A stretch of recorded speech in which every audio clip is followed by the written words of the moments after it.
7 டே 7 குழம்புல டே 2 இன்றைக்கி கத்திரிக்காய் கார குழம்பு எப்படி செய்கிறதுன்னு பார்க்கலாமா. இதுக்கு ஒரு பேனில் 3 டேபிள் ஸ்பூன் நல்லெண்ணெய் ஆட் பண்ணிவிட்டு வடகம், சீரகம், பெருங்காயம், அதுக்கப்புறமா கொஞ்சமாக வெந்தயம் ஆட் பண்ணி நல்லா மிக்ஸ் பண்ணிக்கோங்க. வெந்தயம் நிறைய ஆட் பண்ணிங்கன்னா கசப்பாக இருக்கும். ஸோ கொஞ்சமாகவே ஆட் பண்ணிவிட்டு ஒரு பெரிய வெங்காயம் கட் பண்ணி ஆட் பண்ணி ஒரு மீடியம் சைஸ் தக்காளியும் கட் பண்ணி ஆட் பண்ணிவிட்டு பூண்டும் போட்டு நல்லா வதக்கிட்ட பிறகு கட் பண்ணி வச்சுருக்க கத்திரிக்காயும் ஆட் பண்ணி கப்புள் ஆஃப் மினிட்ஸ் நல்லா வதக்கி விட்டுக்கோங்க.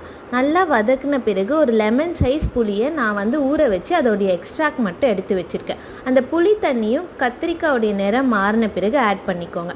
ஆட் பண்ணிவிட்டு அதில் 3 டேபிள் ஸ்பூன் மிளகாத்தூள் போட்டுக்கோங்க. நான் வீட்லேயே அரைச்ச குழம்பு மிளகாத்தூள் தான் ஆட் பண்ணியிருக்கேன். ஸோ நீங்கள் அதுக்கேற்ற மாதிரி உங்களுக்கு காரத்துக்கு ஏற்ற மாதிரி ஆட் பண்ணிவிட்டு மஞ்சத்தூள் உப்பும் போட்டு நல்லா மிக்ஸ் பண்ணி எடுத்துக்கோங்க. அதுக்கப்புறம் ஒரு அரை கிளாஸ் தண்ணி மட்டும் ஆட் பண்ணி லோ ஃப்ளேமில் இல்லை மீடியம் ஃப்ளேமில் 10 to 15 மினிட்ஸ் கொதிக்க விட்டு கவர் பண்ணி கொதிக்க விட்டிங்கன்னா செம்மையாக அது கொஞ்சம் திக்காகி வந்துடும். அது மேலே கறி லீவ்ஸ் போட்டுட்டு சுட சுட சாதம் போட்டு இந்த குழம்பு, கூட்டு, அப்பளம் வச்சு சாப்பிட்டிங்கன்னா செம்ம டேஸ்ட்டாக இருக்கும். ட்ரை பண்ணி பார்த்து எப்படி இருக்குன்னு சொல்லுங்கள். 7 டே 7 பொரியல் சேலஞ்சும் நான் நம்ம சேனலில் அப்லோட் பண்ணியிருக்கேன். செக் பண்ணி பாருங்கள். இந்த வீடியோ பிடிச்சிருந்துச்சுன்னா சப்ஸ்கிரைப் பண்ணிக்கோங்க. Cook with love, serve with. Thank you.